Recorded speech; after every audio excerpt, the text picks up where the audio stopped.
안녕하세요, 여러분. 오늘 또 깊이 있는 탐구를 위해서 모였습니다. 회의를 준비 중이시든 아니면 단순히 요즘 시장 흐름이 궁금해서 틀어놓으셨든 오늘 저희가 여러분의 소중한 시간을 확실히 절약해드릴 완벽한 가이드가 되어드리겠습니다. 저는 오늘 진행을 맡았고요. 네, 안녕하세요. 오늘 여러분과 함께 이 복잡한 시장 데이터를 낱낱이 파헤쳐볼 전문가 패널입니다. 오늘 우리가 살펴볼 핵심 자료가 진짜 방대하잖아요. 막 실시간 주식시장 분석이랑 시청자 Q&A가 꽉꽉 채워진 라이브 스트림 대화록인데요. 네. 정말 엄청난 양의 정보가 담겨 있죠. 그래서 오늘 우리의 미션은 명확합니다. 이 정보의 홍수 속에서 단순히 주가가 오르고 내렸다 이런 표면적인 거 말고요. 진짜 스마트 머니가 지금 어디로 조용히 흘러가고 있는지 그걸 찾는 겁니다. 맞습니다. 현재 시장에 켜진 이 녹색불, 즉 상승장을 이끄는 진짜 원동력이 뭔지 숨겨진 지식의 조각들을 추출해내는 거죠. 자, 이걸 하나씩 풀어보죠. 일단 시장 전체의 분위기, 그 거시적인 매크로 환경부터 시작해볼까요? 네, 좋은 출발점입니다. 지금 시장에 약간의 안도감이 돌고 있거든요. 유가가 한 4% 정도 하락했다는 내용이 자료에 있더라고요. 그리고 이란 분쟁 타임라인도 네, 한 4주에서 6주 내로 해결될 것으로 예상된다는 분석이 나왔죠. 맞아요. 이게 인플레이션 압력을 확 낮춰주니까 시장 전체가 한숨 돌리는 그런 분위기인 것 같아요. 그렇죠.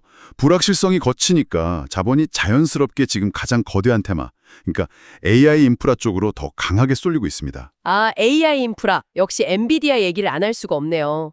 젠슨 황 CEO가 향후 2년간 엄청난 예측을 내놨잖아요. 무려 1조 달러 규모의 GPU 주문을 예측했습니다. 정말 천문학적인 숫자죠. 와, 1조 달러요? 실적 발표 기점으로 주가가 막 100% 상승할 수 있다는 이야기까지 자료에 나오던데 진짜 시장에 주도주던네요. 그런데 여기서 엔비디아만큼이나 눈여겨봐야 할 기업이 바로 팔란티어입니다. 오, 팔란티어요? 빅데이터 분석하는 그 기업 맞죠? 네, 맞습니다. 최근에 엔비디아와 파트너십을 맺었는데 이게 단순한 협력이 아니에요. 이른바 소보린 AI 운영체제를 구축하는 겁니다. 소보린 AI라면 그 주권형 AI를 말하는 건가요? 정확합니다. 정부기관이나 거대한 대기업들이 아마존이나 구글 같은 제3자 클라우드를 거치고 싶어 하지 않거든요. 보안 문제 때문이죠. 아, 자기들만의 핵심 데이터를 남의 서버에 두기 싫다는 거군요. 그렇죠. 그래서 팔란티어와 엔비디아가 손잡고 그들이 자체 AI 모델을 완벽하게 통제할 수 있는 시스템을 만들어주는 겁니다. 와, 그거 한 번 도입하면 진짜 빠져나오기 힘들겠는데요? 맞아요. 굉장히 장기적이고 끈끈한 이른바 스티키한 계약이 되는 거죠. 그래서 자료를 보면 150달러 저항선 얘기가 나오지만 전문가들은 3년에서 5년 장기 매수를 추천하고 있습니다. 정말 흥미로운 부분은 바로 여기입니다. 이런 데이터 센터를 짓는 걸 보면 그 90년대 인터넷 초창기에 디지털 배관을 깔던 시기가 막 생각나거든요. 아주 적절한 비유네요. 근데 좀 무서운 게 어플라이드 디지털이나 네비우스 같은 기업들 보면 엄청난 빚을 지고 현금을 막 태우고 있잖아요. 네, 자본 지출 우려가 상당하죠. 네비우스가 메타랑 27억 달러 계약 맺고 주가가 15% 급등하긴 했지만 이거 혹시 거품일까요? 아니면 AI 시대로 가기 위한 필수적인 입장료일까요? 이건 아주 중요한 질문을 던집니다. 겉보기엔 그 막대한 부채가 엄청 무서워 보일 수 있어요. 빚이 산더미니까요. 하지만 닷컴 버블 때와는 다릅니다. 지금은 메타 같은 하이퍼스케일러들의 실제 수요와 구체적인 장기 계약이 확고하게 뒷받침되고 있거든요. 아, 그러니까 묻지마 투자가 아니라 이미 살 사람이 정해져 있는 거네요. 맞습니다. 그래서 현재의 주가 변동성은 단순한 성장통일 뿐이라고 큰 그림을 그려볼 수 있는 거죠. 네, 좋습니다.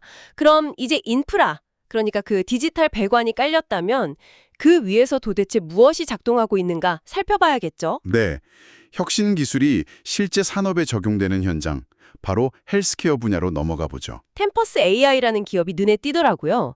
AI랑 머신러닝 활용해서 맞춤형 암 치료를 연출해준다던데? 맞아요.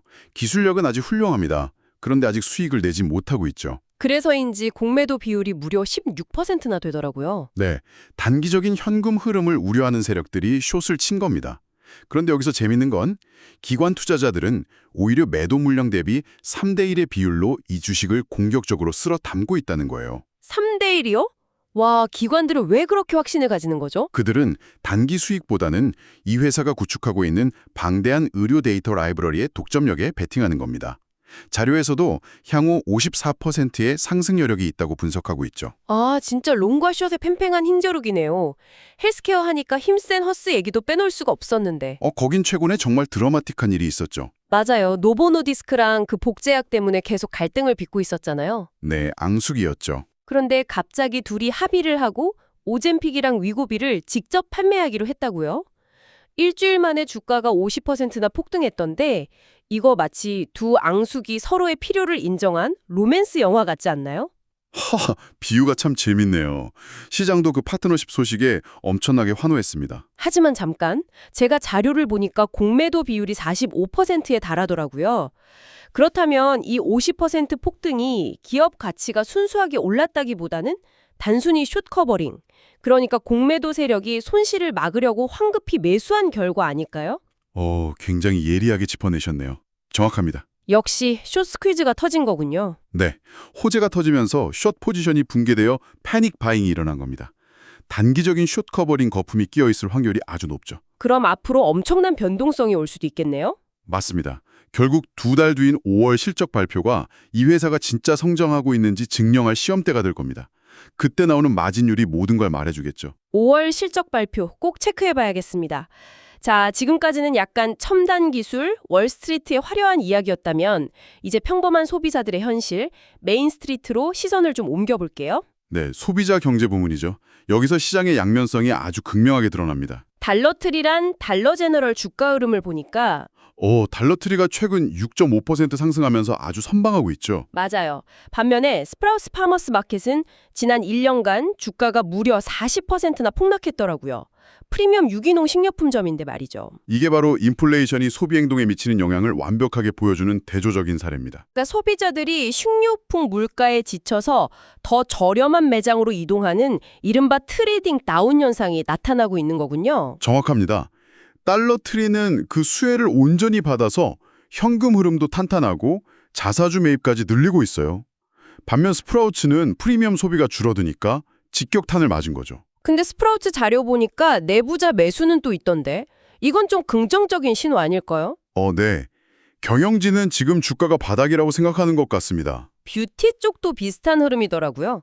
얼타 뷰티 주가가 5일 만에 20%나 급락했잖아요. 실적 가이던스가 예상치를 아주 살짝 하회했을 뿐인데 말이죠. 그래서 묻고 싶어요. 도대체 이게 다 무슨 의미일까요? 주식시장은 막 호황이라고 난리인데 소비자들은 프리미엄 마트 안 가고 달러 스토어로 몰려가고 소비자들이 전반적으로 지갑을 꽉 닫고 있다는 뜻인가요? 여기서 우리가 주목할 만한 점은 소비자들이 무조건 지갑을 닫는 게 아니라 아주 합리적으로 적응하고 있다는 사실입니다. 아, 지출을 줄이되 효율적으로 쓴다는 거군요. 네.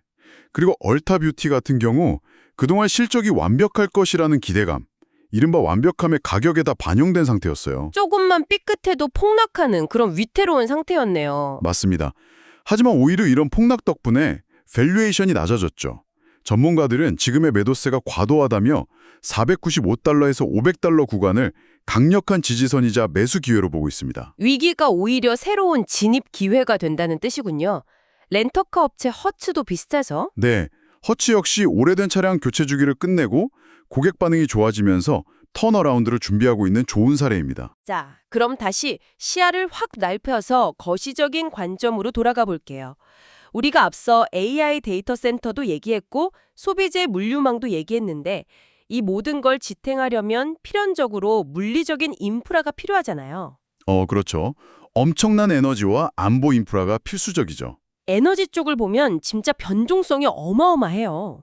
원자력 관련주인 오클로랑 우라늄 관련주 에너지 퓨얼스 얘기가 있는데 특히 오클로 차트를 보면 정말 극단적입니다. 제 말이요. 17달러에서 200달러까지 막 치솟았다가 다시 60달러로 내리꽂혔잖아요. 네, 맞습니다. 시장이 오클로 같은 원전 주식을 다루는 걸 보면 마치 타임머신 같아요.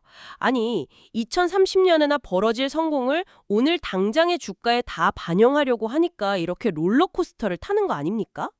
일반 투자자한테는 너무 위험해 보이는데요. 아주 정확한 지적입니다. 시장이 미래 가치를 너무 빨리 주가에 반영할 때, 즉 프라이싱 인 할 때 생기는 전형적인 오류죠. $200는 모든 게 완벽하게 풀렸을 때의 가격이었겠네요. 그렇죠. 그래서 이런 주식은 규제 승인이 떨어지거나 실제 수익 창출 같은 구체적인 데이터가 나올 때까지 인내심을 갖고 지지선을 확인하는 게 중요합니다. 인내심이 생명이라는 거군요. 물리적 인프라 하니까 지오그룹 얘기도 흥미롭습니다. 아, 지오그룹. 부동산 투자 신탁이죠. 네. 성인이나 청소년 범죄자, 그리고 이민자 구금 시설을 운영하는 기업이잖아요.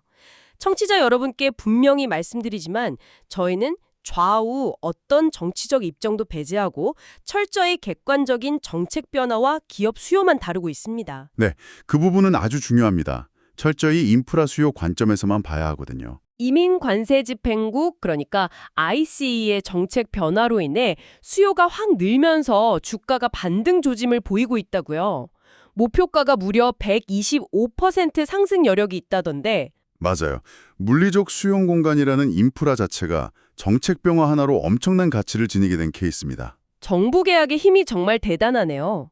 온다스 홀딩스도 비슷한 경우죠. 네, 온다스는 원래 페니스택 수준의 작은 드론 기업이었어요. 그런데 국방부 계약을 따내면서 완전히 달라졌잖아요. 그렇죠. 확실한 정부 수로를 뚫어내니까 기관 투자자들이 7대1의 비율로 매집하고 있는 상황입니다. 기관 매집 얘기가 나왔으니 자연스럽게 마지막 섹션으로 넘어가 보죠. 청취자분들이 가장 호기심을 가질 만한 영역, 바로 숨겨진 변동성이 폭발하는 초고위험 고수익 영역입니다. 페니스탁이랑 IPO 쪽이요. 시장의 야성이 가장 날 것으로 드러나는 곳이죠. 이노비즈라는 회사가 있던데 자율주행용 라이다 기술을 개발하더라고요. 근데 주가가 0.72달러인 완벽한 동전주 페니스탁이에요. 네, 아직 수익이 나려면 한 5년에서 6년은 걸릴 거라고 평가받는 기업이죠. 잠깐만요. 동전주인데 아까 자료 보니까 기관 투자자 보유 비율이 무려 63%라고요? 아니 이건 좀 앞뒤가 안 맞잖아요. 애널리스트들은 300% 상승을 예측하고 있고 도대체 거대한 상어들이 왜 이렇게 1달러도 안 되는 작은 연못에서 헤엄치고 있는 거죠? 상어와 연못 비유가 딱 맞네요. 이게 개인과 기관의 모순적인 상황을 잘 보여주는 건데요. 기관들은 왜 이런 페니스탁을 사는 건가요? 기관들은 당장 내일의 주가가 아니라 5년, 6년 뒤에 흑자로 전환될 가능성과 이노비즈의 압도적인 라이다 기술력을 보는 겁니다. 아, 단기적인 등락에는 관심이 없군요. 네, 폭락장이 올 때마다 개인들은 공포에 질려 던지지만 기관들은 그 헐값에 지분을 쓸어 담으며 장기적인 인프라를 매집하고 있는 거죠. 반대로 개인 투자자들이 화려한 불빛만 보고 뛰어들었다가 크게 다친 사례가 바로 그 농업용 사물 인터넷 기업 브레인 IPO 케이스네요. 네. 그 차트를 보면 정말 끔찍하죠. 상장 첫날 35달러에서 100달러까지 치솟았잖아요. 맞아요. 그러고는 순식간에 75%가 폭락해서 엄청난 손실을 안겼습니다. 기관들의 엑시트 타이밍에 개인들이 유동성만 공급해준 꼴이 된 거 아닌가요? 정확합니다. 그래서 핀테크나 혁신 기업을 볼 때는 단순히 유동성만 쫓아가면 안 되고 그 주변의 거시적 환경을 같이 봐야 합니다. 거시적 환경이라면 금리나 규제 같은 걸 말씀하시는 거죠? 맞습니다. 예를 들어 브라질 핀테크 업체인 팍세구르를 보면 PER이 7배로 엄청나게 저평가되어 있어요. 실적은 좋은데 주가는 안 오르는 거군요. 네, 왜냐하면 브라질의 15%라는 살인적인 고금리 정책에 발목이 꽉 잡혀 있거든요. 반면에 서클 같은 회사는 어떨까요? 그 USDC 스테이블 코인 발행한 회사요. 거긴 한 달 만에 100% 상승했잖아요. 그렇죠. 정부가 주도하는 디지털 화폐 인프라로 채택될 가능성이라는 거대한 모멘텀을 탔기 때문입니다. 로블록스가 아동보호 규제라는 노이즈 때문에 고전하는 것처럼 결국 아무리 혁신적인 기술이라도 규제나 금리라는 환경에 어떻게 안착하느냐가 핵심이네요. 네, 매크로 환경이 곧 파이프라인이니까요. 자, 오늘 우리가 깊숙하게 파헤쳐본 이 수많은 출처와 자료들을 모아보면 꽤 명확한 그림이 하나 나옵니다. 시장이 단일한 생명체가 아니라는 게 확실히 보이죠? 그 밑에서는 평범한 소비자들이 인플레이션과 싸우며 저가 매장으로 이동하고 있습니다. 그리고 그 모든 것의 근저에는 막대한 전력망, 거대한 에너지, 그리고 안보 인프라의 거대한 재편이 꿈틀거리고 있죠. 청취자 여러분, 오늘 방송을 들으시면서 한번 생각해 보셨으면 좋겠습니다.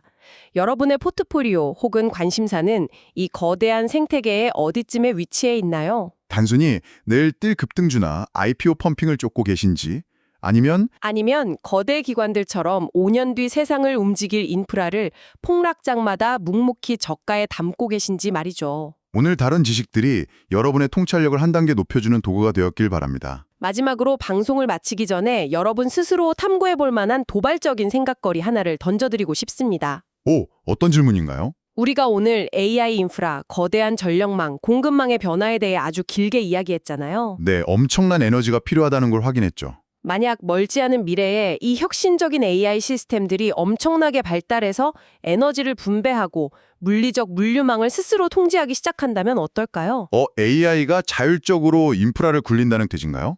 네, 맞습니다.